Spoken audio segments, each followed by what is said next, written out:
ولا يحيطون بشيء من علمه إلا بما شاء وسع كرسيه السماوات والأرض ولا يؤوده حفظهما وهو العلي العظيم. بسم الله الرحمن الرحيم. ألف لام ميم. ذلك الكتاب لا ريب فيه هدى للمتقين الذين يؤمنون بالغيب ويقيمون الصلاة ومما رزقناهم ينفقون والذين يؤمنون بما أنزل إليك وما أنزل من قبلك وبالآخرة هم يوقنون أولئك على هدى من ربهم وأولئك هم المفلحون. إن الذين كفروا سواء عليهم أأنذرتهم أم لم تنذرهم لا يؤمنون. ختم الله على قلوبهم وعلى سمعهم وعلى أبصارهم غشاوة ولهم عذاب عظيم. ومن الناس من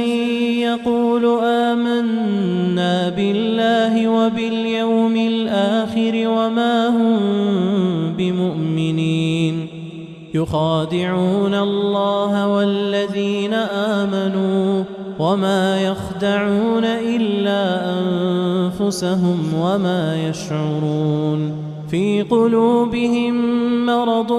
فزادهم الله مرضا ولهم عذاب أليم بما كانوا يكذبون. وإذا قيل لهم لا تفسدوا في الأرض قالوا إنما نحن مصلحون ألا إنهم هم المفسدون ولكن لا يشعرون. وإذا قيل لهم آمنوا كما آمن الناس قالوا أنؤمن كما آمن السفهاء ألا إنهم هم السفهاء ولكن لا يعلمون. وإذا لقوا الذين آمنوا قالوا آمنا وإذا خلوا إلى شياطينهم قالوا إنا معكم إنما نحن مستهزئون. الله يستهزئ بهم ويمدهم في طغيانهم يعمهون. أولئك الذين اشتروا الضلالة بالهدى فما ربحت تجارتهم وما كانوا مهتدين. مثلهم كمثل الذي استوقد نارا فلما أضاءت ما حوله ذهب الله بنورهم وتركهم في ظلمات لا يبصرون. صم بكم عمي فهم لا يرجعون. أو كصيب من السماء فيه ظلمات ورعد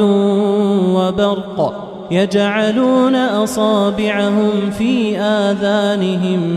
من الصواعق حذر الموت والله محيط بالكافرين. يكاد البرق يخطف أبصارهم كلما أضاء لهم مشوا فيه وإذا أظلم عليهم قاموا ولو شاء الله لذهب بسمعهم وأبصارهم إن الله على كل شيء قدير. يا أيها الناس اعبدوا ربكم الذي خلقكم والذين من قبلكم لعلكم تتقون الذي جعل لكم الأرض فراشا والسماء بناء وأنزل من السماء ماء فأخرج به من الثمرات رزقا لكم فلا تجعلوا لله أندادا وأنتم تعلمون وإن كنتم في ريب مما نزلنا على عبدنا فأتوا بسورة من مثله وادعوا شهداءكم من دون الله إن كنتم صادقين فإن لم تفعلوا ولن تفعلوا فاتقوا النار التي وقودها الناس والحجارة أعدت للكافرين وبشر الذين آمنوا وعملوا الصالحات أن لهم جنات تجري من تحتها الأنهار كلما رزقوا منها من ثمرة رزقا قالوا هذا الذي رزقنا من قبل وأتوا به متشابها ولهم فيها أزواج مطهرة وهم فيها خالدون إن الله لا يستحيي أن يضرب مثلا ما بعوضة فما فوقها فأما الذين آمنوا فيعلمون أنه الحق من ربهم وأما الذين كفروا فيقولون ماذا أراد الله بهذا مثلا يضل به كثيرا ويهدي به كثيرا وما يضل به إلا الفاسقين الذين ينقضون عهد الله من بعد ميثاقه ويقطعون ما أمر الله به أن يوصل ويفسدون في الأرض أولئك هم الخاسرون كيف تكفرون بالله وكنتم أمواتا فأحياكم ثم يميتكم ثم يحييكم ثم إليه ترجعون هو الذي خلق لكم ما في الأرض جميعا ثم استوى إلى السماء فسواهن 7 سماوات وهو بكل شيء عليم وإذ قال ربك للملائكة إني جاعل في الأرض خليفة قالوا أتجعل فيها من يفسد فيها ويسفك الدماء ونحن نسبح بحمدك ونقدس لك قال إني أعلم ما لا تعلمون وعلم آدم الأسماء كلها ثم عرضهم على الملائكة فقال أنبئوني بأسماء هؤلاء إن كنتم صادقين قالوا سبحانك لا علم لنا إلا ما علمتنا إنك أنت العليم الحكيم قال يا آدم أنبئهم بأسمائهم فلما أنبأهم بأسمائهم قال ألم أقل لكم إني أعلم غيب السماوات والأرض وأعلم ما تبدون وما كنتم تكتمون وإذ قلنا للملائكة اسجدوا لآدم فسجدوا إلا إبليس أبى واستكبر وكان من الكافرين وقلنا يا آدم اسكن أنت وزوجك الجنة وكلا منها رغدا حيث شئتما ولا تقربا هذه الشجرة فتكونا من الظالمين فأزلهما الشيطان عنها فأخرجهما مما كانا فيه وقلنا اهبطوا بعضكم لبعض عدو ولكم في الأرض مستقر ومتاع إلى حين فتلقى آدم من ربه كلمات فتاب عليه إنه هو التواب الرحيم قلنا اهبطوا منها جميعا فإما يأتينكم مني هدى فمن تبع هداي فلا خوف عليهم ولا هم يحزنون والذين كفروا وكذبوا بآياتنا أولئك أصحاب النار هم فيها خالدون يا بني إسرائيل اذكروا نعمتي التي أنعمت عليكم وأوفوا بعهدي أوف بعهدكم وإياي فارهبون وآمنوا بما أنزلت مصدقا لما معكم ولا تكونوا أول كافر به ولا تشتروا بآياتي ثمنا قليلا وإياي فاتقون ولا تلبسوا الحق بالباطل وتكتموا الحق وأنتم تعلمون وأقيموا الصلاة وآتوا الزكاة واركعوا مع الراكعين أتأمرون الناس بالبر وتنسون أنفسكم وأنتم تتلون الكتاب أفلا تعقلون واستعينوا بالصبر والصلاة وإنها لكبيرة إلا على الخاشعين الذين يظنون أنهم ملاقو ربهم وأنهم إليه راجعون يا بني إسرائيل اذكروا نعمتي التي أنعمت عليكم وأني فضلتكم على العالمين واتقوا يوما لا تجزي نفس عن نفس شيئا ولا يقبل منها شفاعة ولا يؤخذ منها عدل ولا هم ينصرون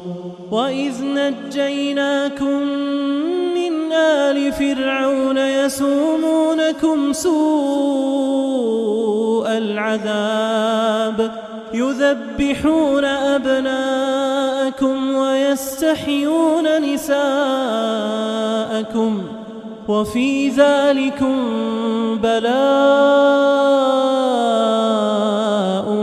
من ربكم عظيم وإذ فرقنا بكم البحر فأنجيناكم وأغرقنا آل فرعون وأنتم تنظرون وإذ واعدنا موسى 40 ليلة ثم اتخذتم العجل من بعده وأنتم ظالمون ثم عفونا عنكم من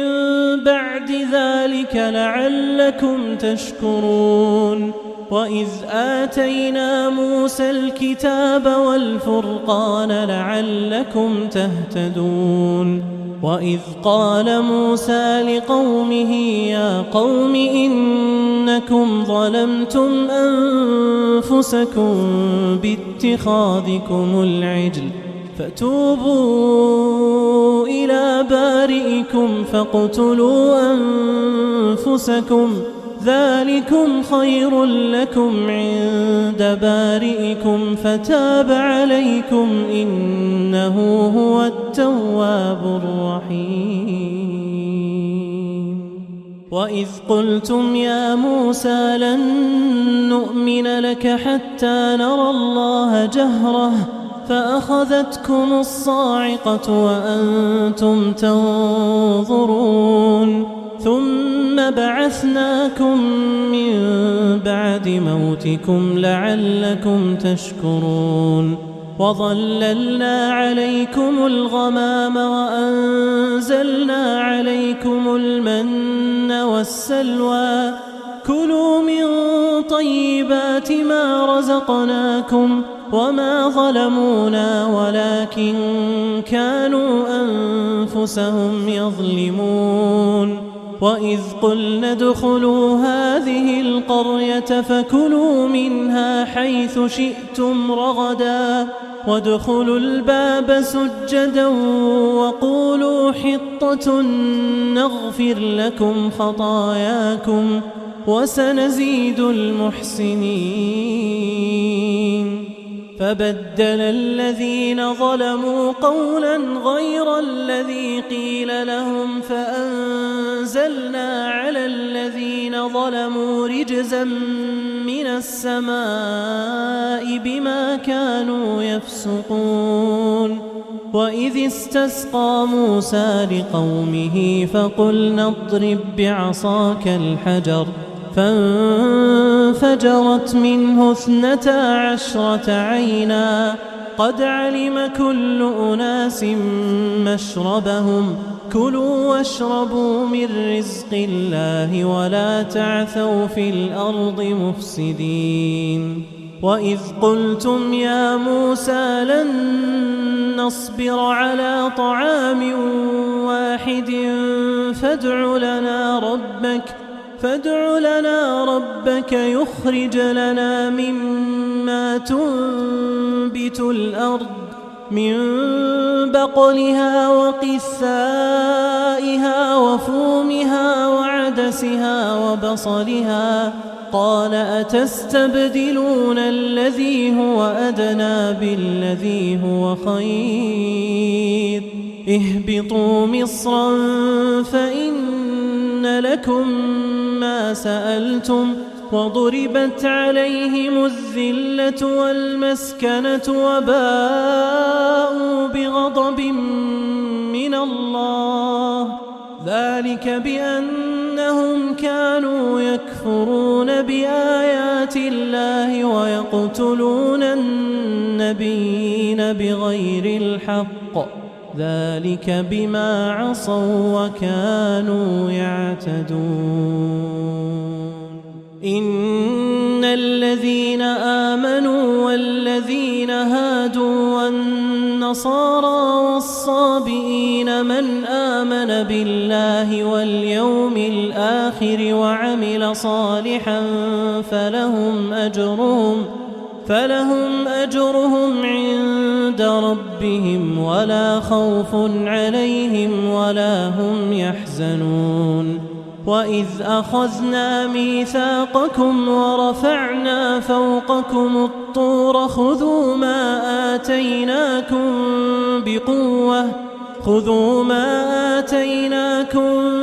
بقوة واذكروا ما فيه لعلكم تتقون ثم توليتم من بعد ذلك فلولا فضل الله عليكم ورحمته لكنتم من الخاسرين ولقد علمتم الذين اعتدوا منكم في السبت فقلنا لهم كونوا قردة خاسئين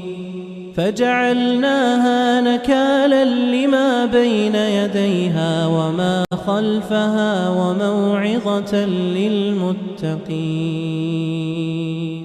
وإذ قال موسى لقومه إن الله يأمركم أن تذبحوا بقرة قالوا أتتخذنا هزوا قال أعوذ بالله أن أكون من الجاهلين. قالوا ادع لنا ربك يبين لنا ما هي قال إنه يقول إنها بقرة لا فارض ولا بكر عوان بين ذلك فافعلوا ما تؤمرون. قالوا ادع لنا ربك يبين لنا ما لونها قال إنه يقول إنها بقرة صفراء فاقع لونها تسر الناظرين. قالوا ادع لنا ربك يبين لنا ما هي إن البقرة شابه علينا وإنا إن شاء الله لمهتدون. قال إنه يقول إنها بقرة لا ذلول تثير الأرض ولا تسقي الحرث مسلمة لا شية فيها. قالوا الآن جئت بالحق فذبحوها وما كادوا يفعلون. وإذ قتلتم نفسا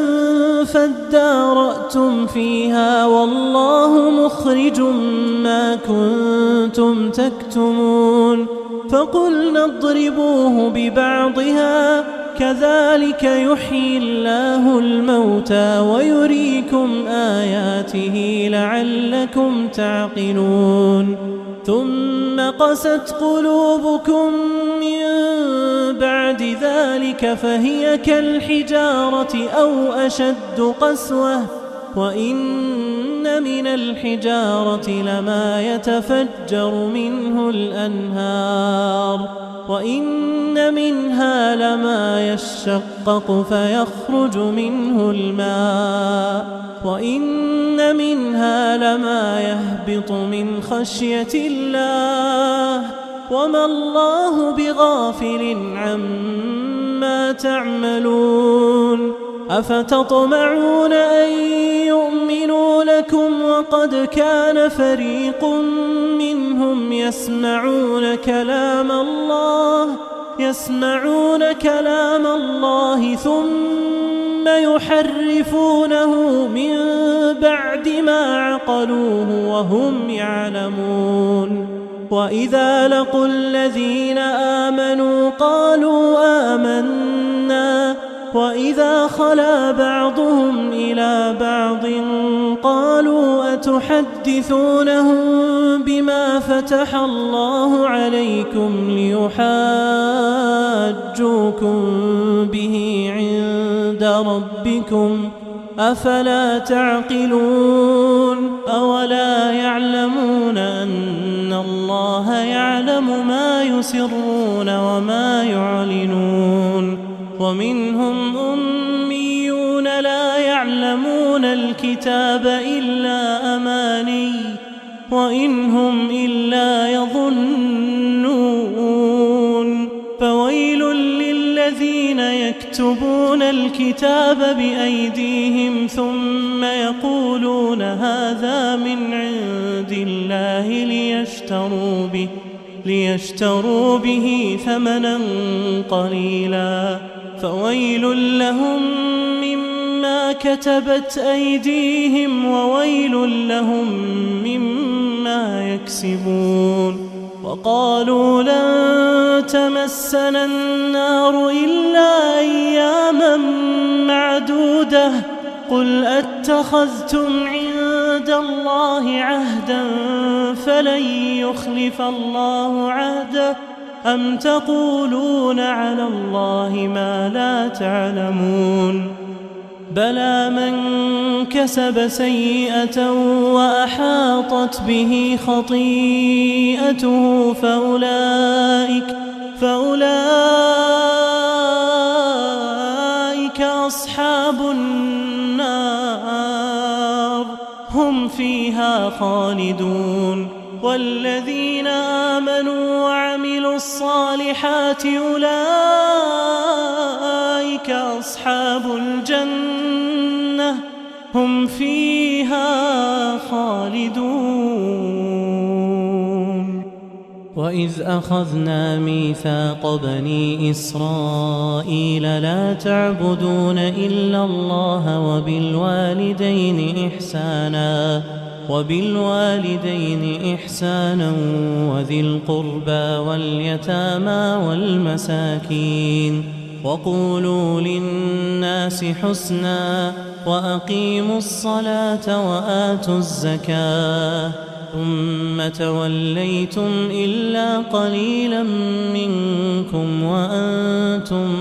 معرضون. وإذ أخذنا ميثاقكم لا تسفكون دماءكم ولا تخرجون أنفسكم من دياركم ثم أقررتم وأنتم تشهدون. ثم أنتم هؤلاء تقتلون أنفسكم وتخرجون فريقا منكم من ديارهم تظاهرون عليهم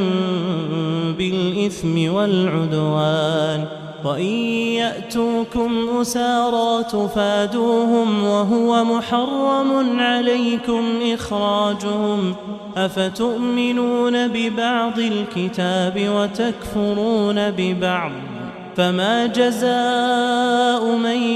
يفعل ذلك منكم إلا خزي في الحياة الدنيا ويوم القيامة يردون إلى أشد العذاب وما الله بغافل عما تعملون. أولئك الذين اشتروا الحياة الدنيا بالآخرة فلا يخفف عنهم العذاب ولا هم ينصرون. ولقد آتينا موسى الكتاب وقفينا من بعده بالرسل وآتينا عيسى ابن مريم البينات وأيدناه بروح القدس أفكلما جاءكم رسول بما لا تهوى أنفسكم استكبرتم ففريقا كذبتم وفريقا تقتلون. وقالوا قلوبنا غلف بل لعنهم الله بكفرهم فقليلا ما يؤمنون. ولما جاءهم كتاب من عند الله مصدق لما معهم وكانوا من قبل يستفتحون على الذين كفروا فلما جاءهم ما عرفوا كفروا به فلعنة الله على الكافرين. بئس ما اشتروا به أنفسهم أن يكفروا بما أنزل الله بغيا أن ينزل الله من فضله على من يشاء من عباده فباءوا بغضب على غضب وللكافرين عذاب مهين. وإذا قيل لهم آمنوا بما أنزل الله قالوا نؤمن بما أنزل علينا ويكفرون بما وراءه وهو الحق مصدقا لما معهم. قل فلم تقتلون أنبياء الله من قبل إن كنتم مؤمنين. ولقد جاءكم موسى بالبينات ثم اتخذتم العجل من بعده وأنتم ظالمون وإذ أخذنا ميثاقكم ورفعنا فوقكم الطور خذوا ما آتيناكم بقوة واسمعوا قالوا سمعنا وعصينا وأشربوا في قلوبهم العجل بكفرهم قل بئس ما يأمركم به إيمانكم إن كنتم مؤمنين قل إن كانت لكم الدار الآخرة عند الله خالصة من دون الناس فتمنوا الموت إن كنتم صادقين ولن يتمنوه أبدا بما قدمت أيديهم والله عليم بالظالمين ولتجدنهم أحرص الناس على حياة ومن الذين أشركوا يود أحدهم لو يعمر 1000 سنة وما هو بمزحزحه من العذاب أن يعمر والله بصير بما يعملون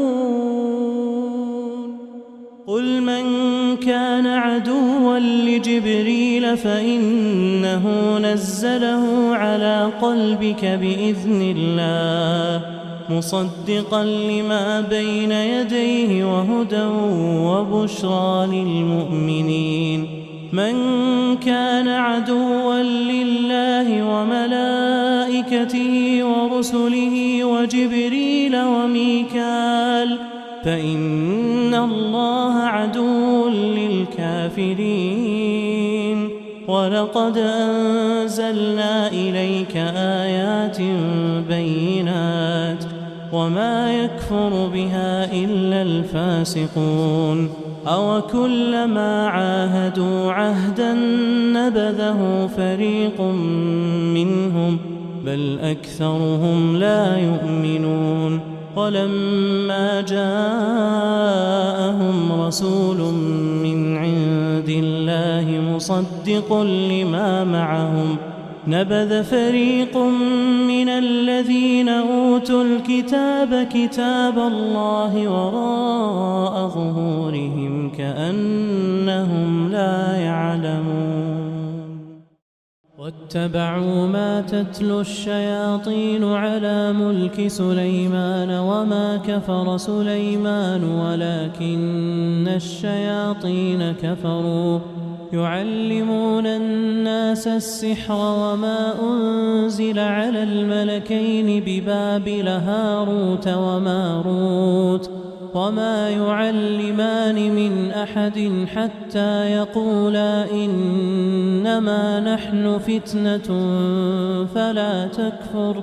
فيتعلمون منهما ما يفرقون به بين المرء وزوجه وما هم بضارين به من أحد إلا بإذن الله ويتعلمون ما يضرهم ولا ينفعهم ولقد علموا لمن اشتراه ما له في الآخرة من خلاق ولبئس ما شروا به أنفسهم لو كانوا يعلمون ولو أنهم آمنوا واتقوا لمثوبة من عند الله خير لو كانوا يعلمون يا أيها الذين آمنوا لا تقولوا راعنا وقولوا انظرنا واسمعوا وللكافرين عذاب أليم ما يود الذين كفروا من أهل الكتاب ولا المشركين أن ينزل عليكم من خير من ربكم والله يختص برحمته من يشاء والله ذو الفضل العظيم ما ننسخ من آية أو ننسها نأت بخير منها أو مثلها ألم تعلم أن الله على كل شيء قدير ألم تعلم أن الله له ملك السماوات والأرض وما لكم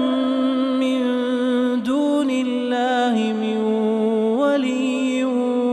ولا نصير أم تريدون أن تسألوا رسولكم كما سئل موسى من قبل ومن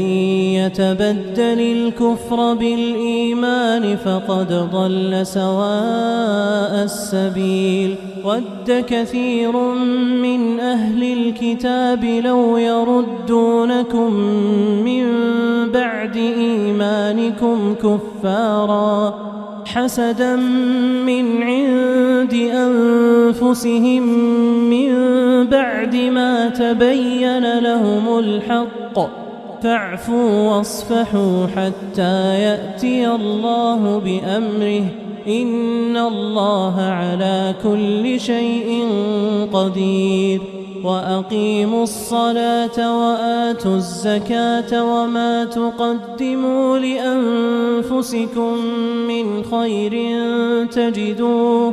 تجدوه عند الله إن الله بما تعملون بصير وقالوا لن يدخل الجنة إلا من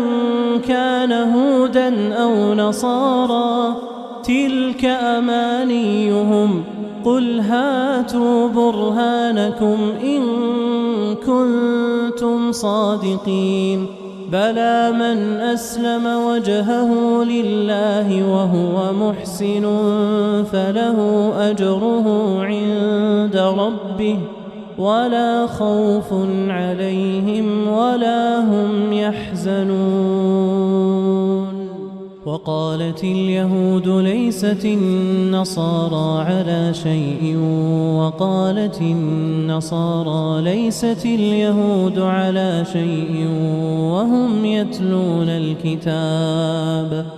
كذلك قال الذين لا يعلمون مثل قولهم فالله يحكم بينهم يوم القيامة فيما كانوا فيه يختلفون ومن أظلم ممن منع مساجد الله أن يذكر فيها اسمه وسعى في خرابها أولئك ما كان لهم أن يدخلوها إلا خائفين لهم في الدنيا خزي ولهم في الآخرة عذاب عظيم ولله المشرق والمغرب فأينما تولوا فثم وجه الله إن الله واسع عليم وقالوا اتخذ الله ولدا سبحانه بل له ما في السماوات والأرض كل له قانتون بديع السماوات والأرض وإذا قضى أمرا فإنما يقول له كن فيكون وقال الذين لا يعلمون لولا يكلمنا الله أو تأتينا آية كذلك قال الذين من قبلهم مثل قولهم تشابهت قلوبهم قد بينا الآيات لقوم يوقنون إنا أرسلناك بالحق بشيرا ونذيرا ولا تسأل عن أصحاب الجحيم ولن ترضى عنك اليهود ولا النصارى حتى تتبع ملتهم قل إن هدى الله هو الهدى ولئن اتبعت أهواءهم بعد الذي جاءك من العلم ما لك من الله من ولي ولا نصير الذين آتيناهم الكتاب يتلونه حق تلاوته أولئك يؤمنون به ومن يكفر به فأولئك هم الخاسرون يا بني إسرائيل اذكروا نعمتي التي أنعمت عليكم وأني فضلتكم على العالمين واتقوا يوما لا تجزي نفس عن نفس شيئا ولا يقبل منها عدل ولا تنفعها شفاعة ولا هم ينصرون وإذ ابتلى إبراهيم ربه بكلمات فأتمهن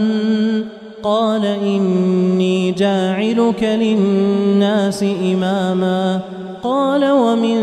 ذريتي قال لا ينال عهد الظالمين وإذ جعلنا البيت مثابة للناس وأمنا واتخذوا من مقام إبراهيم مصلى وعهدنا إلى إبراهيم وإسماعيل أن طهرا بيتي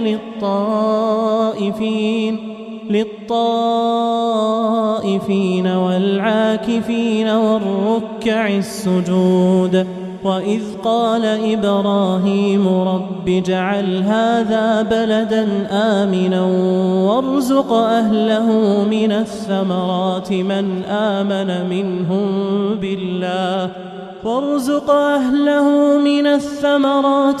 آمن منهم بالله واليوم الآخر قال ومن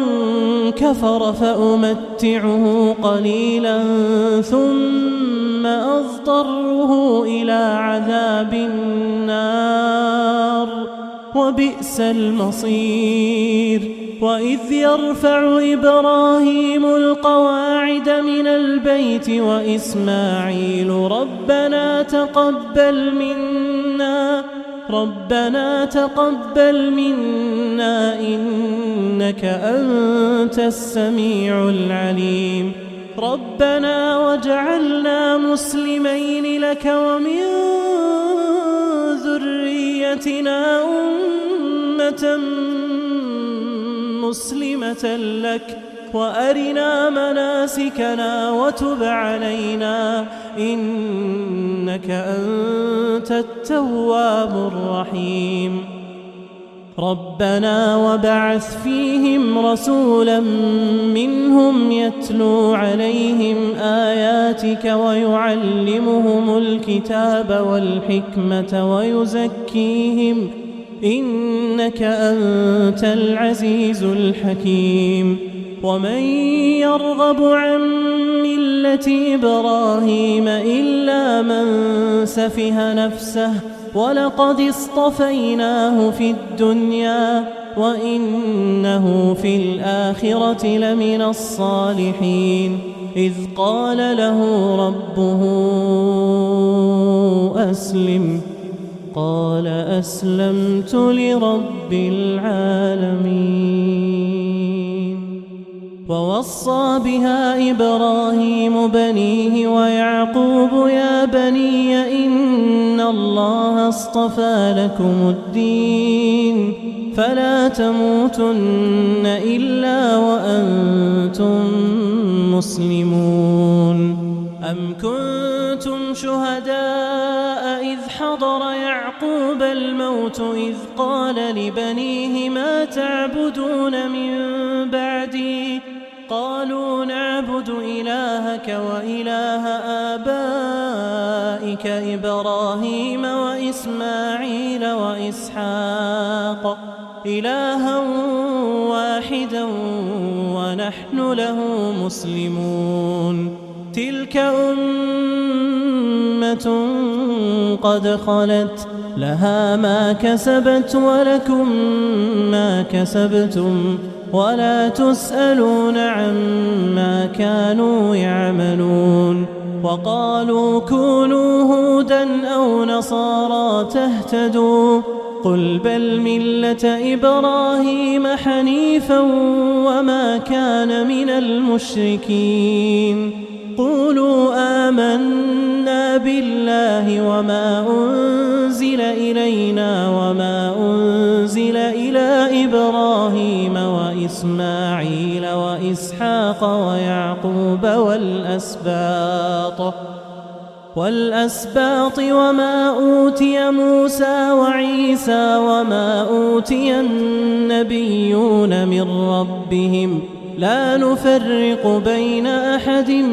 منهم ونحن له مسلمون فإن آمنوا بمثل ما آمنتم به فقد اهتدوا وإن تولوا فإنما هم في شقاق فسيكفيكهم الله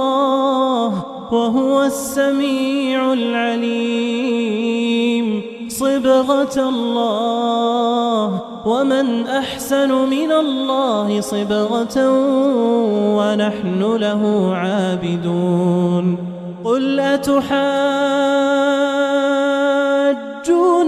في الله وهو ربنا وربكم ولنا أعمالنا ولكم أعمالكم ونحن له مخلصون أم تقولون إن إبراهيم وإسماعيل وإسحاق ويعقوب والأسباط كانوا هودا أو نصارى قل أأنتم أعلم أم الله ومن أظلم ممن كتم شهادة عنده من الله وما الله بغافل عما تعملون تلك أمة قد خلت لها ما كسبت ولكم ما كسبتم ولا تسألون عما كانوا يعملون سيقول السفهاء من الناس ما ولاهم عن قبلتهم التي كانوا عليها قل لله المشرق والمغرب يهدي من يشاء إلى صراط مستقيم وكذلك جعلناكم أمة وسطا لتكونوا شهداء على الناس ويكون الرسول عليكم شهيدا وما جعلنا القبلة التي كنت عليها إلا لنعلم من يتبع الرسول ممن ينقلب على عقبيه وإن كانت لكبيرة إلا على الذين هدى الله وما كان الله ليضيع إيمانكم إن الله بالناس لرءوف رحيم قد نرى تقلب وجهك في السماء فلنولينك قبلة ترضاها فول وجهك شطر المسجد الحرام وحيث ما كنتم فولوا وجوهكم شطره وإن الذين أوتوا الكتاب ليعلمون أنه الحق من ربهم وما الله بغافل عما يعملون ولئن أتيت الذين أوتوا الكتاب بكل آية ما تبعوا قبلتك وما أنت بتابع قبلتهم وما بعضهم بتابع قبلة بعض ولئن اتبعت أهواءهم من بعد ما جاءك من العلم إنك إذا لمن الظالمين. الذين آتيناهم الكتاب يعرفونه كما يعرفون أبناءهم وإن فريقا منهم ليكتمون الحق وهم يعلمون. الحق من ربك فلا تكونن من الممترين. ولكل وجهة هو موليها فاستبقوا الخيرات أينما تكونوا يأت بكم الله جميعا إن الله على كل شيء قدير. ومن حيث خرجت فول وجهك شطر المسجد الحرام وإنه للحق من ربك وما الله بغافل عما تعملون. ومن حيث خرجت فول وجهك شطر المسجد الحرام وحيث ما كنتم فولوا وجوهكم شطره لئلا يكون للناس عليكم حجة إلا الذين ظلموا منهم فلا تخشوهم واخشوني ولأتم نعمتي عليكم ولعلكم تهتدون. كما أرسلنا فيكم رسولا منكم يتلو عليكم آياتنا ويزكيكم ويعلمكم الكتاب والحكمة ويعلمكم ما لم تكونوا تعلمون. فاذكروني أذكركم واشكروا لي ولا تكفرون. يا أيها الذين آمنوا استعينوا بالصبر والصلاة إن الله مع الصابرين. ولا تقولوا لمن يقتل في سبيل الله أموات بل أحياء ولكن لا تشعرون. ولنبلونكم بشيء من الخوف والجوع ونقص من الأموال والأنفس والثمرات وبشر الصابرين الذين إذا أصابتهم مصيبة قالوا إنا لله وإنا إليه راجعون. أولئك عليهم صلوات من ربهم ورحمة وأولئك هم المهتدون. إن الصفا والمروة من شعائر الله فمن حج البيت أو اعتمر فلا جناح عليه أن يطوف بهما ومن تطوع خيرا فإن الله شاكر عليم. إن الذين يكتمون ما أنزلنا من البينات والهدى من بعد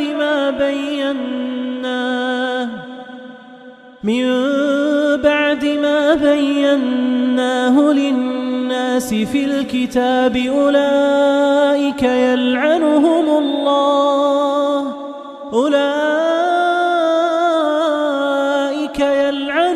الله ويلعنهم اللاعنون إلا الذين تابوا وأصلحوا وبينوا فأولئك أتوب عليهم وأنا التواب الرحيم. إن الذين كفروا وماتوا وهم كفار أولئك عليهم لعنة الله والملائكة والناس أجمعين خالدين فيها لا يخفف عنهم العذاب ولا هم ينظرون وإلهكم إله واحد لا إله إلا هو الرحمن الرحيم إن في خلق السماوات والأرض واختلاف الليل والنهار والفلك التي تجري في البحر بما ينفع الناس وما أنزل الله من السماء من ماء فأحيا به الأرض بعد موتها وبث فيها من كل دابة وتصريف الرياح والسحاب المسخر بين السماء والأرض لآيات لقوم يعقلون ومن الناس من يتخذ من دون الله أندادا يحبونهم كحب الله والذين آمنوا أشد حبا لله ولو يرى الذين ظلموا إذ يرون العذاب أن القوة لله جميعا وأن الله شديد العذاب إذ تبرأ الذين اتبعوا من الذين اتبعوا ورأوا العذاب وتقطعت بهم الأسباب وقال الذين اتبعوا لو أن لنا كرة فنتبرأ منهم كما تبرأوا منا كذلك يريهم الله أعمالهم حسرات عليهم وما هم بخارجين من النار يا أيها الناس كلوا مما في الأرض حلالا طيبا ولا تتبعوا خطوات الشيطان إنه لكم عدو مبين إنما يأمركم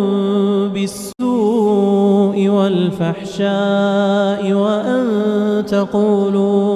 وأن تقولوا على الله ما لا تعلمون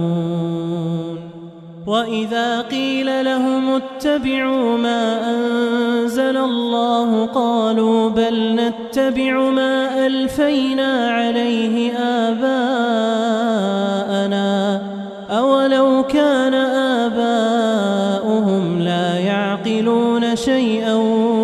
ولا يهتدون ومثل الذين كفروا كمثل الذي ينعق بما لا يسمع إلا دعاء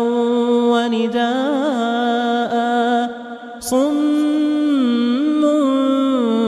بكم عمي فهم لا يعقلون يا أيها الذين آمنوا كلوا من طيبات ما رزقناكم واشكروا لله إن كنتم إياه تعبدون إنما حرم عليكم الميتة والدم ولحم الخنزير وما أهل به لغير الله فمن اضطر غير باغ ولا عاد فلا إثم عليه إن الله غفور رحيم إن الذين يكتمون ما أنزل الله من الكتاب ويشترون به ثمنا قليلا أولئك ما يأكلون في بطونهم إلا النار ولا يكلمهم الله يوم القيامة ولا يزكيهم ولهم عذاب أليم. أولئك الذين اشتروا الضلالة بالهدى والعذاب بالمغفرة فما أصبرهم على النار. ذلك بأن الله نزل الكتاب بالحق وإن الذين اختلفوا في الكتاب لفي شقاق بعيد. ليس البر أن تولوا وجوهكم قبل المشرق والمغرب ولكن البر من آمن بالله واليوم الآخر والملائكة والكتاب والنبيين وآتى المال على حبه ذوي القربى واليتامى والمساكين وابن السبيل والسائلين وفي الرقاب وأقام الصلاة وآتى الزكاة والموفون بعهدهم إذا عاهدوا والصابرين في البأساء والضراء وحين البأس أولئك الذين صدقوا وأولئك هم المتقون. يا أيها الذين آمنوا كتب عليكم القصاص في القتلى الحر بالحر والعبد بالعبد والأنثى بالأنثى فمن عفي له من أخيه شيء فاتباع بالمعروف وأداء إليه بإحسان ذلك تخفيف من ربكم ورحمة فمن اعتدى بعد ذلك فله عذاب أليم. ولكم في القصاص حياة يا أولي الألباب لعلكم تتقون. كتب عليكم إذا حضر أحدكم الموت إن ترك خيرا الوصية للوالدين والأقربين بالمعروف حقا على المتقين فمن بدله بعدما سمعه فإنما إثمه على الذين يبدلونه إن الله سميع عليم. فمن خاف من موص جنفا أو إثما فأصلح بينهم فلا إثم عليه إن الله غفور رحيم. يا أيها الذين آمنوا كتب عليكم الصيام كما كتب على الذين من قبلكم لعلكم تتقون أياما معدودات فمن كان منكم مريضا أو على سفر فعدة من أيام أخر وعلى الذين يطيقونه فدية طعام مسكين فمن تطوع خيرا فهو خير له وأن تصوموا خير لكم إن كنتم تعلمون. شهر رمضان الذي أنزل فيه القرآن هدى للناس وبينات من الهدى والفرقان فمن شهد منكم الشهر فليصمه ومن كان مريضا أو على سفر فعدة من أيام أخر يريد الله بكم اليسر ولا يريد بكم العسر ولتكملوا العدة ولتكبروا الله على ما هداكم ولعلكم تشكرون. وإذا سألك عبادي عني فإني قريب نجيب دعوة الداع إذا دعان فليستجيبوا لي وليؤمنوا بي لعلهم يرشدون. أحل لكم ليلة الصيام الرفث إلى نسائكم هن لباس لكم وأنتم لباس لهن. علم الله أنكم كنتم تختانون أنفسكم فتاب عليكم وعفى عنكم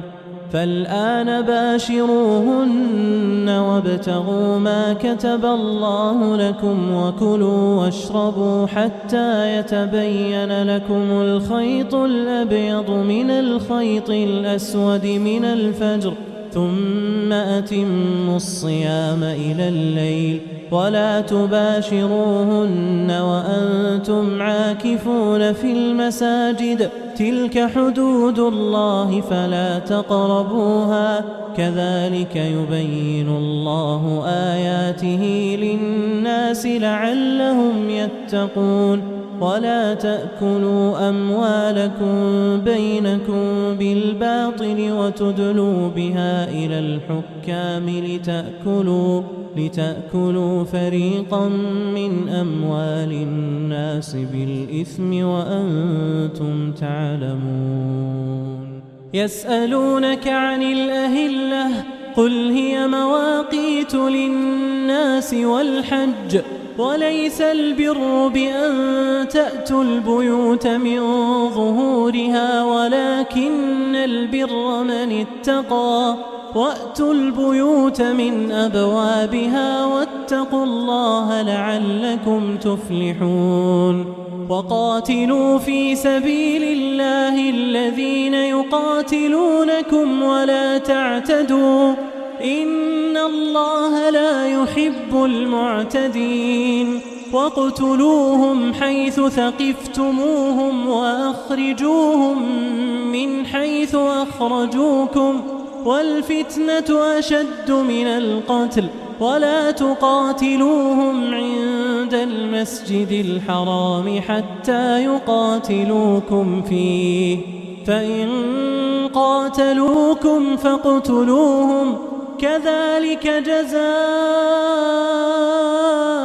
الكافرين. فإن انتهوا فإن الله غفور رحيم. وقاتلوهم حتى لا تكون فتنة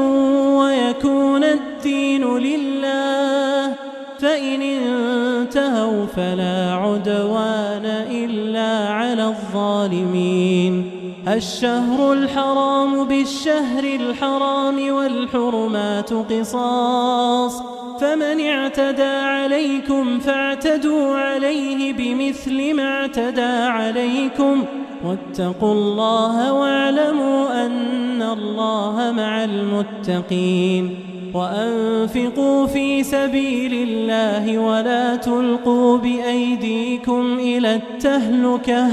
وأحسنوا إن الله يحب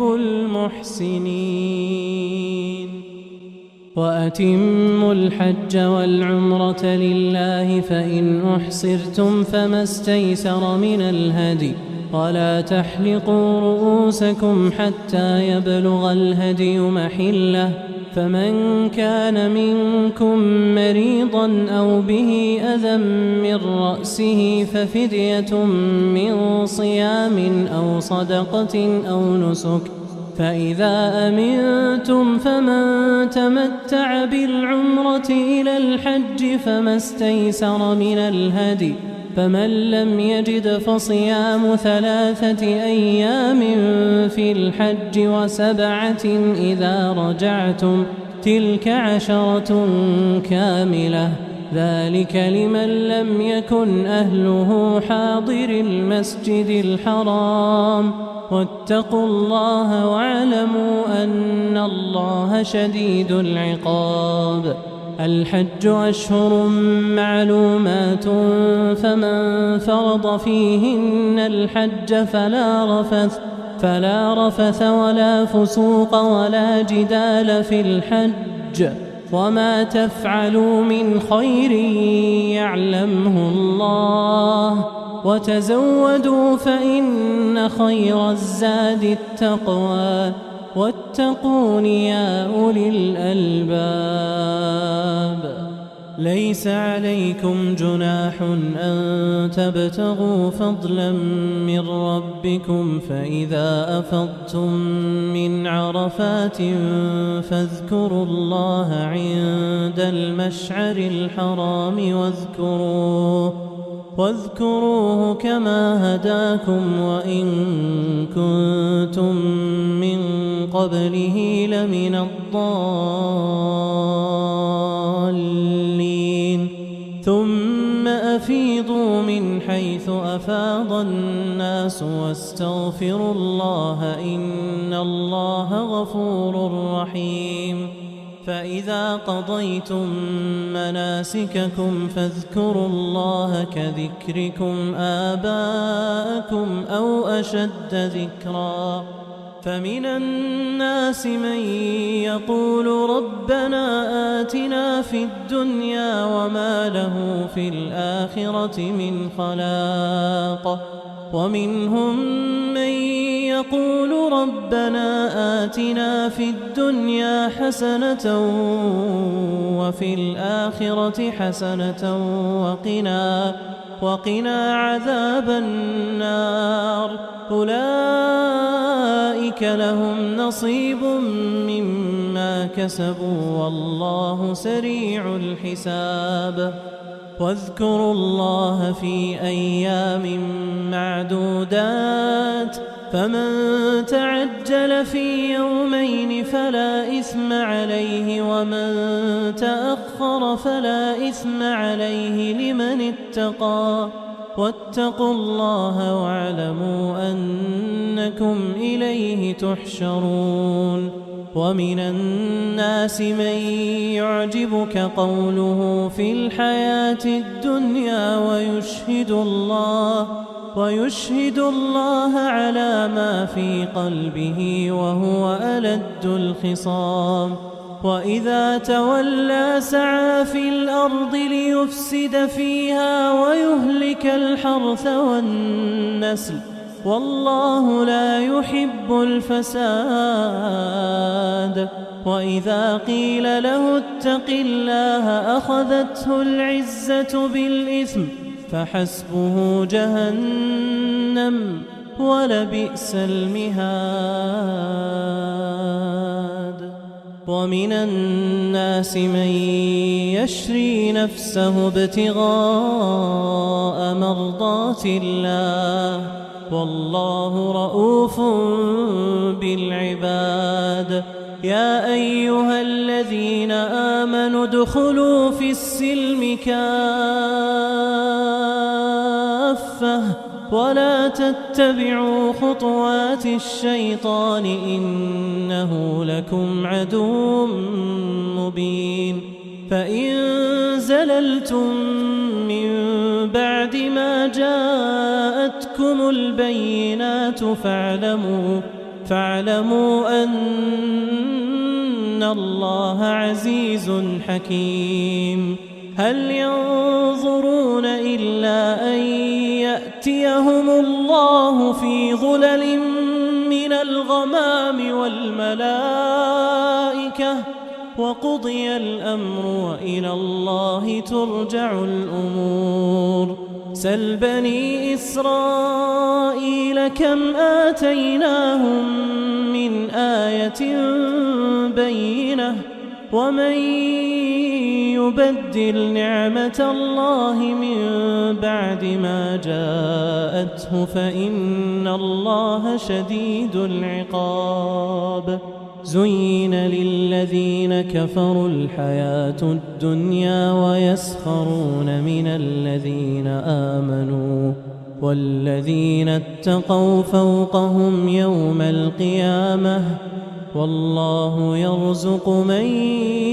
يشاء بغير حساب. كان الناس أمة واحدة فبعث الله النبيين مبشرين ومنذرين وأنزل معهم الكتاب بالحق ليحكم بين الناس فيما اختلفوا فيه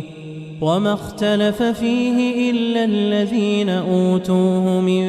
بعد ما جاءتهم البينات بغيا بينهم فهدى الله الذين آمنوا لما اختلفوا فيه من الحق بإذنه والله يهدي من يشاء إلى صراط مستقيم. أم حسبتم أن تدخلوا الجنة ولما يأتكم مثل الذين خلوا من قبلكم مستهم البأساء والضراء وزلزلوا حتى يقول الرسول والذين آمنوا معه متى نصر الله ألا إن نصر الله قريب. يسألونك ماذا ينفقون قل ما أنفقتم من خير فللوالدين والأقربين واليتامى والمساكين وابن السبيل وما تفعلوا من خير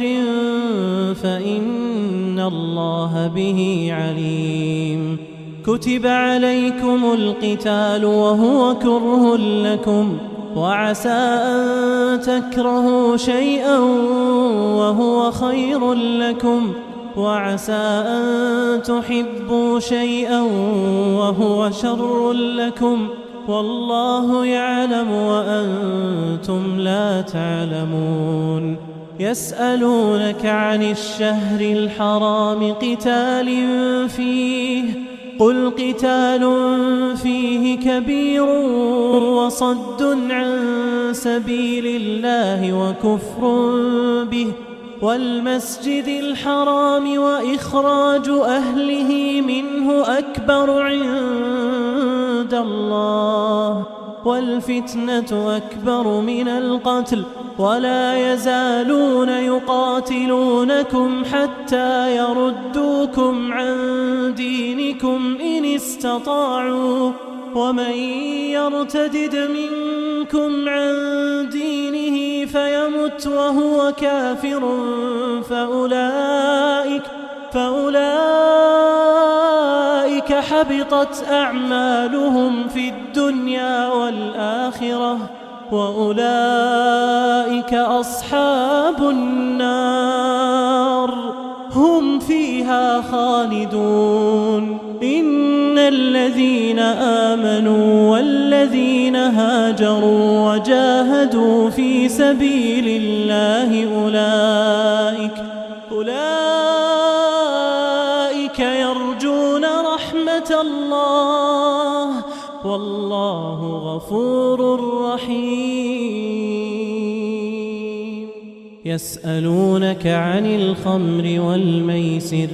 قل فيهما إثم كبير ومنافع للناس وإثمهما أكبر من نفعهما ويسألونك ماذا ينفقون قل العفو كذلك يبين الله لكم الآيات لعلكم تتفكرون في الدنيا والآخرة. ويسألونك عن اليتامى قل إصلاح لهم خير وإن تخالطوهم فإخوانكم والله يعلم المفسد من المصلح ولو شاء الله لأعنتكم إن الله عزيز حكيم. ولا تنكحوا المشركات حتى يؤمن ولأمة مؤمنة خير من مشركة ولو أعجبتكم ولا تنكحوا المشركين حتى يؤمنوا ولعبد مؤمن خير من مشرك ولو أعجبكم أولئك يدعون إلى النار والله يدعو إلى الجنة والمغفرة بإذنه ويبين آياته للناس لعلهم يتذكرون ويسألونك عن المحيض قل هو أذى فاعتزلوا النساء في المحيض ولا تقربوهن حتى يطهرن فإذا تطهرن فأتوهن من حيث أمركم الله إن الله يحب التوابين ويحب المتطهرين نساؤكم حرث لكم فأتوا حرثكم أنى شئتم وقدموا لأنفسكم واتقوا الله واعلموا أنكم ملاقوه وبشر المؤمنين ولا تجعلوا الله عرضة لأيمانكم أن تبروا وتتقوا وتصلحوا بين الناس والله سميع عليم لا يؤاخذكم الله باللغو في أيمانكم ولكن يؤاخذكم بما كسبت قلوبكم والله غفور حليم للذين يؤلون من نسائهم تربص 4 أشهر فإن فاءوا فإن الله غفور رحيم وإن عزموا الطلاق فإن الله سميع عليم والمطلقات يتربصن بأنفسهن 3 قروء ولا يحل لهن أن يكتمن ما خلق الله في أرحامهن إن كن يؤمن بالله واليوم الآخر وبعولتهن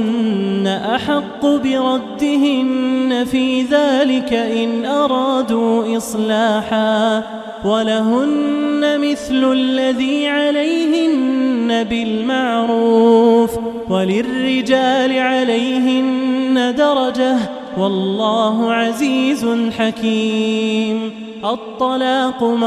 2 فإمساك بمعروف أو تسريح بإحسان ولا يحل لكم أن تأخذوا مما آتيتموهن شيئا إلا أن يخافا ألا يقيما حدود الله فإن خفتم ألا يقيما حدود الله فلا جناح عليهما فيما افتدت به تلك حدود الله فلا تعتدوها ومن يتعد حدود الله فأولئك هم الظالمون فإن طلقها فلا تحل له من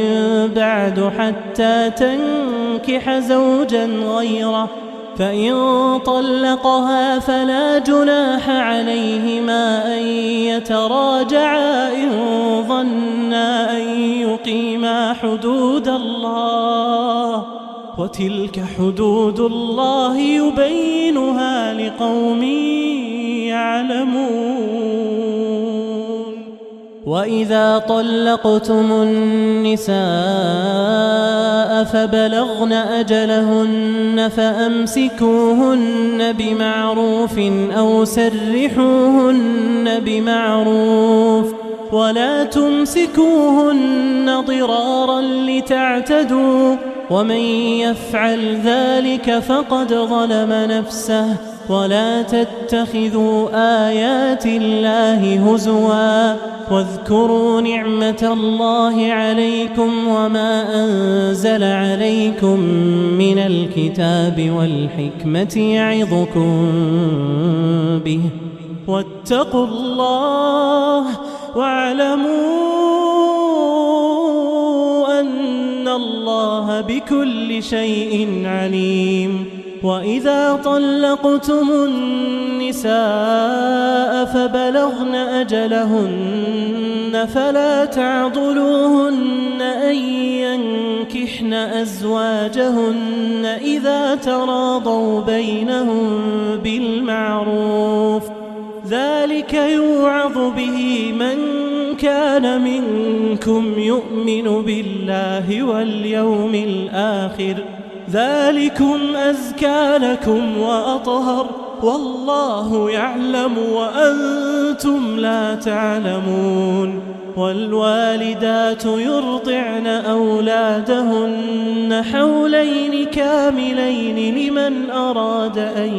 يتم الرضاعة، وعلى المولود له رزقهن وكسوتهن بالمعروف، لا تكلف نفس إلا وسعها، لا تضار والدة بولدها ولا مولود له بولده، وعلى الوارث مثل ذلك، فإن أرادا فصالا عن تراض منهما وتشاور فلا جناح عليهما. وإن أردتم أن تسترضعوا أولادكم فلا جناح عليكم إذا سلمتم ما آتيتم بالمعروف، واتقوا الله واعلموا أن الله بما تعملون بصير. والذين يتوفون منكم ويذرون أزواجا يتربصن بأنفسهن 4 أشهر وعشرا، فإذا بلغن أجلهن فلا جناح عليكم فيما فعلن في أنفسهن بالمعروف، والله بما تعملون خبير. ولا جناح عليكم فيما عرضتم به من خطبة النساء أو أكننتم في أنفسكم، علم الله أنكم ستذكرونهن ولكن لا تواعدوهن سرا إلا أن تقولوا قولا معروفا، ولا تعزموا عقدة النكاح حتى يبلغ الكتاب أجله، واعلموا أن الله يعلم ما في أنفسكم فاحذروه، واعلموا أن الله غفور حليم. لا جناح عليكم إن طلقتم النساء ما لم تمسوهن أو تفرضوا لهن فريضة، ومتعوهن على الموسع قدره وعلى المقتر قدره متاعا بالمعروف، حقا على المحسنين. وإن طلقتموهن من قبل أن تمسوهن وقد فرضتم لهن فريضة فنصف ما فرضتم إلا أن يعفون أو يعفو الذي بيده عقدة النكاح، وأن تعفوا أقرب للتقوى، ولا تنسوا الفضل بينكم، إن الله بما تعملون بصير. حافظوا على الصلوات والصلاة الوسطى وقوموا لله قانتين. فإن خفتم فرجالا أو ركبانا فإذا أمنتم فاذكروا الله كما علمكم ما لم تكونوا تعلمون والذين يتوفون منكم ويذرون أزواجا وصية لأزواجهم متاعا إلى الحول غير إخراج فإن خرجن فلا جناح عليكم فيما فعلن في أنفسهن من معروف والله عزيز حكيم وللمطلقات متاع بالمعروف حقا على المتقين كذلك يبين الله لكم آياته لعلكم تعقلون ألم تر إلى الذين خرجوا من ديارهم وهم ألوف حذر الموت فقال لهم الله موتوا ثم أحياهم إن الله لذو فضل على الناس ولكن أكثر الناس لا يشكرون وقاتلوا في سبيل الله واعلموا أن الله سميع عليم من ذا الذي يقرض الله قرضا حسنا فيضاعفه له أضعافا كثيرة والله يقبض ويبسط وإليه ترجعون ألم تر إلى الملأ من بني إسرائيل من بعد موسى إذ قالوا لنبي له ابعث لنا ملكا نقاتل في سبيل الله قال هل عسيتم إن كتب عليكم القتال ألا تقاتلوا قالوا وما لنا ألا نقاتل في سبيل الله وقد أخرجنا من ديارنا وأبنائنا فلما كتب عليهم القتال تولوا إلا قليلا منهم والله عليم بالظالمين وقال لهم نبيهم إن الله قد بعث لكم طالوت ملكا قالوا أنى يكون له الملك علينا ونحن أحق بالملك منه ولم يؤت سعة من المال قال إن الله اصطفاه عليكم وزاده بسطة في العلم والجسم والله يؤتي ملكه من يشاء والله واسع عليم وقال لهم نبيهم إن آية ملكه أن يأتيكم التابوت فيه سكينة من ربكم وبقية مما ترك آل موسى وآل هارون تحمله الملائكة إن في ذلك لآية لكم إن كنتم مؤمنين فلما فصل طالوت بالجنود قال إن الله مبتليكم بنهر فمن شرب منه فليس مني ومن لم يطعمه فإنه مني إلا من اغترف غرفة بيده فشربوا منه إلا قليلا منهم فلما جاوزه هو والذين آمنوا معه قالوا لا طاقة لنا اليوم بجالوت وجنوده قال الذين يظنون لاقوا الله كم من فئة قليلة غلبت فئة كثيرة بإذن الله والله مع الصابرين. ولما برزوا لجالوت وجنوده قالوا ربنا أفرغ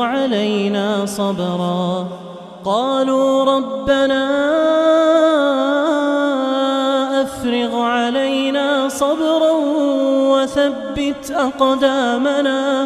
وثبت أقدامنا وانصرنا على القوم الكافرين. فهزموهم بإذن الله وقتل داود جالوت وآتاه الله الملك والحكمة وعلمه مما يشاء. ولولا دفع الله الناس بعضهم ببعض لفسدت الأرض ولكن الله ذو فضل على العالمين. تلك آيات الله نتلوها عليك بالحق وإنك لمن المرسلين. تلك الرسل فضلنا بعضهم على بعض منهم من كلم الله ورفع بعضهم درجات وآتينا عيسى ابن مريم البينات وأيدناه بروح القدس. ولو شاء الله ما اقتتل الذين من بعدهم من بعد ما جاءتهم البينات ولكن اختلفوا فمنهم من آمن ومنهم من كفر. ولو شاء الله ما اقتتلوا ولكن الله يفعل ما يريد. يا أيها الذين آمنوا أنفقوا مما رزقناكم من قبل أن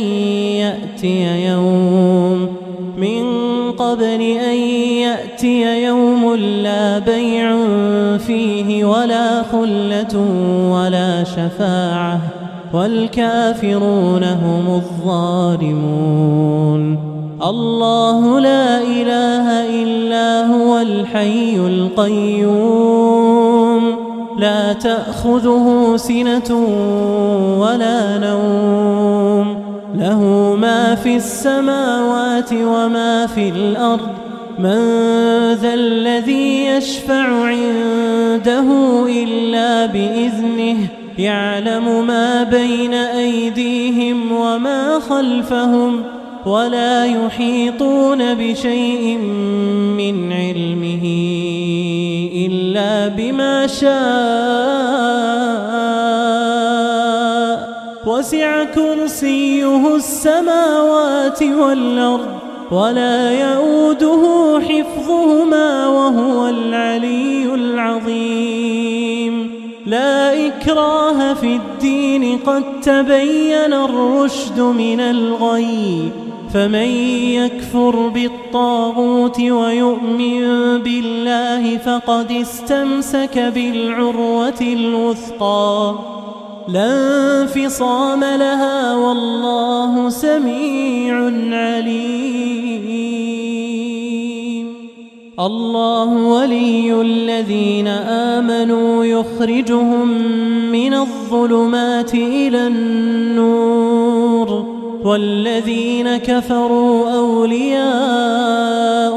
الطاغوت يخرجونهم من النور إلى الظلمات أولئك أصحاب النار هم فيها خالدون. ألم تر إلى الذي حاج إبراهيم في ربه أن آتاه الله الملك إذ قال إبراهيم ربي الذي يحيي ويميت قال أنا أحيي وأميت قال إبراهيم فإن الله يأتي بالشمس من المشرق فأت بها من المغرب فبهت الذي كفر والله لا يهدي القوم الظالمين أو كالذي مر على قرية وهي خاوية على عروشها قال أنى يحيي هذه الله بعد موتها فأماته الله 100 عام ثم بعثه قال كم لبثت قال لبثت يوما أو بعض يوم قال بل لبثت 100 عام فانظر إلى طعامك وشرابك لم يتسنه وانظر إلى حمارك ولنجعلك آية للناس وانظر إلى العظام كيف ننشزها ثم نكسوها لحما فلما تبين له قال أعلم أن الله على كل شيء قدير. وإذ قال إبراهيم رب أرني كيف تحيي الموتى قال أولم تؤمن قال بلى ولكن ليطمئن قلبي قال فخذ 4 من الطير فصرهن إليك ثم اجعل على كل جبل منهن جزءا ثم ادعهن يأتينك سعيا واعلم أن الله عزيز حكيم. مثل الذين ينفقون أموالهم في سبيل الله كمثل حبة أنبتت 7 سنابل في كل سنبلة 100 حبة والله يضاعف لمن يشاء والله واسع عليم. الذين ينفقون أموالهم في سبيل الله ثم لا يتبعون ما أنفقوا منا ولا أذى لهم أجرهم عند ربهم ولا خوف عليهم ولا هم يحزنون. قول معروف ومغفرة خير من صدقة يتبعها أذى والله غني حليم. يا أيها الذين آمنوا لا تبطلوا صدقاتكم بالمن والأذى كالذي ينفق ماله رئاء الناس ولا يؤمن بالله واليوم الآخر فمثله كمثل صفوان عليه تراب فأصابه وابل فتركه صلدا لا يقدرون على شيء مما كسبوا والله لا يهدي القوم الكافرين. ومثل الذين ينفقون أموالهم ابتغاء مرضات الله وتثبيتا من أنفسهم كمثل جنة بربوة أصابها وابل فآتت أكلها ضعفين فإن لم يصبها وابل فطل والله بما تعملون بصير. أيود أحدكم أن تكون له جنة من نخيل وأعناب تجري من تحتها الأنهار له فيها من كل الثمرات الثمرات وأصابه الكبر وله ذرية ضعفاء فأصابها إعصار فيه نار فاحترقت كذلك يبين الله لكم الآيات لعلكم تتفكرون يا أيها الذين آمنوا أنفقوا من طيبات ما كسبتم ومما أخرجنا لكم من الأرض ولا تيمموا الخبيث منه تنفقون ولستم بآخذيه إلا أن تغمضوا فيه واعلموا أن الله غني حميد الشيطان يعدكم الفقر ويأمركم بالفحشاء والله يعدكم مغفرة منه وفضلا والله واسع عليم يؤتي الحكمة من يشاء ومن يؤت الحكمة فقد أوتي خيرا كثيرا وما يذكر إلا أولو الألباب وما أنفقتم من نفقة أو نذرتم من نذر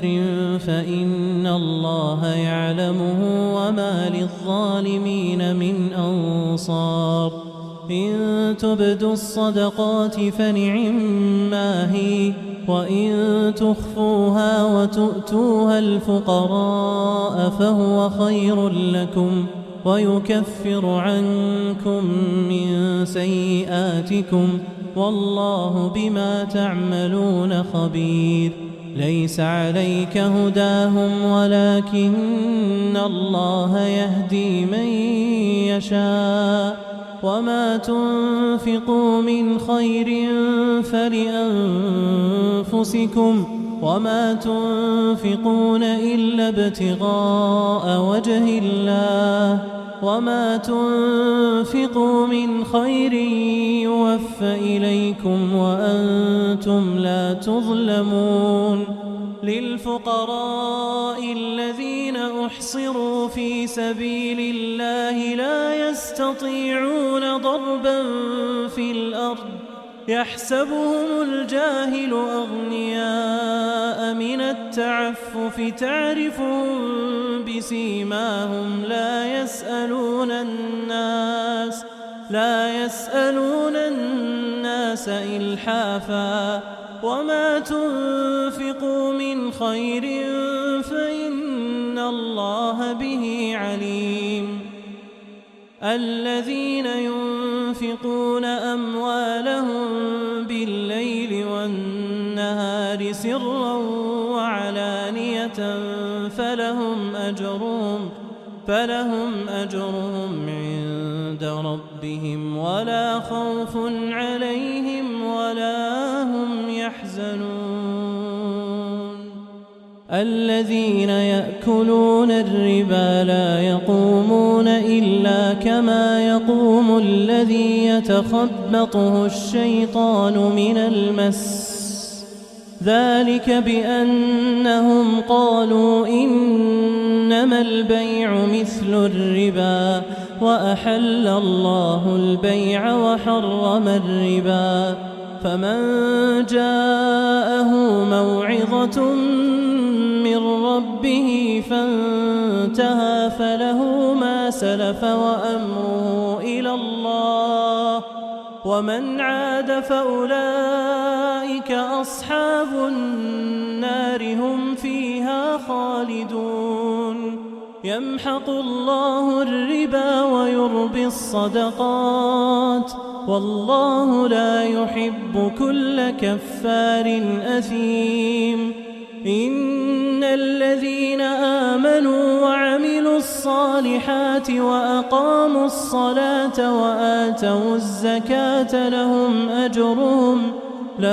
أجرهم عند ربهم ولا خوف عليهم ولا هم يحزنون يا أيها الذين آمنوا اتقوا الله وذروا ما بقي من الربا إن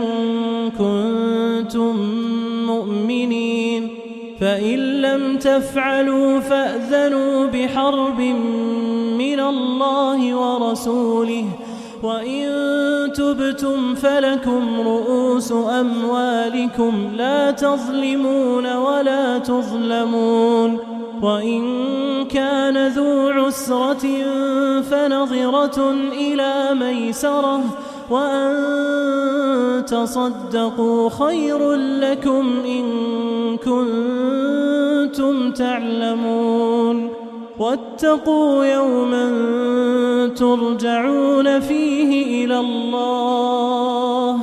ثم توفى كل نفس ما كسبت وهم لا يظلمون. يا أيها الذين آمنوا إذا تداينتم بدين إلى أجل مسمى فاكتبوه وليكتب بينكم كاتب بالعدل ولا يأب كاتب أن يكتب كما علمه الله فليكتب وليملل الذي عليه الحق وليتق الله ربه ولا يبخس منه شيئا فإن كان الذي عليه الحق سفيها أو ضعيفا أو لا يستطيع أن يمل هو فليملل وليه بالعدل واستشهدوا شهيدين من رجالكم فإن لم يكونا رجلين فرجل وامرأتان ممن ترضون من الشهداء أن تضل إحداهما فتذكر إحداهما الأخرى ولا يأبى الشهداء إذا ما دعوا ولا تسأموا أن تكتبوه صغيرا أو كبيرا إلى أجله ذلكم أقسط عند الله وأقوم للشهادة وأدنى ألا ترتابوا إلا أن تكون تجارة حاضرة تديرونها بينكم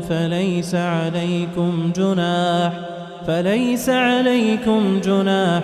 ألا تكتبوها وأشهدوا إذا تبايعتم ولا يضار كاتب ولا شهيد وإن تفعلوا فإنه فسوق بكم واتقوا الله ويعلمكم الله والله بكل شيء عليم. وإن كنتم على سفر ولم تجدوا كاتبا فرهان مقبوضة فإن أمن بعضكم بعضا فليؤدي الذي ائتمن أمانته وليتق الله ربه ولا تكتموا الشهادة ومن يكتمها فإنه آثم قلبه والله بما تعملون عليم. لله ما في السماوات وما في الأرض وإن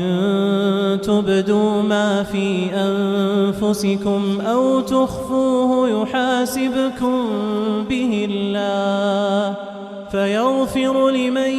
يشاء ويعذب من يشاء والله على كل شيء قدير. آمن الرسول بما أنزل إليه من ربه والمؤمنون كل آمن بالله وملائكته وكتبه ورسله لا نفرق بين أحد من رسله وقالوا سمعنا وأطعنا غفرانك ربنا وإليك المصير. لا يكلف الله نفسا إلا وسعها، لها ما كسبت وعليها ما اكتسبت. ربنا لا تؤاخذنا إن نسينا أو أخطأنا، ربنا ولا تحمل علينا إصرا كما حملته على الذين من قبلنا، ربنا ولا تحملنا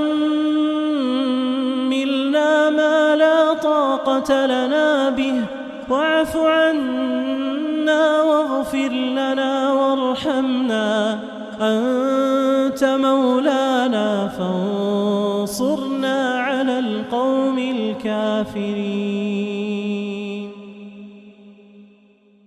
في عالم الإنسان كل له ميدان، وليس أعلى شان من حملة القرآن. في عالم الإنسان كل له ميدان، وليس أعلى شان من حملة القرآن.